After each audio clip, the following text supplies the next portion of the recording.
એવી સૌને વિનંતી.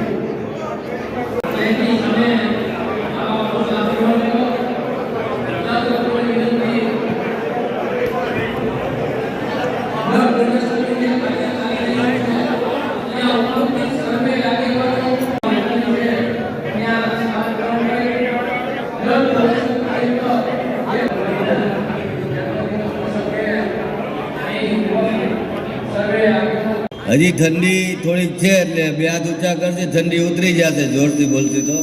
ભારત માતા કી, ભારત માતા કી વંદે. આઠના પ્રમુખ ભવ્ય કાલાને વિનંતી કે આપણા મહામંત્રી પ્રકાશભાઈ બાંભણિયાનું સ્વાગત કરવા માટે પ્રજ્ઞેશભાઈ કૃણાલભાઈ રાવલની વિનંતી કરીશ કે તેઓનું સ્વાગત કરે. ભારપત્ર દિવ્યેશભાઈને સુપ્રત કરે છે. ભારત માતા કી, ભારત માતા કી. દિવ્યેશભાઈ આવા કાર્યો કરનાર છે.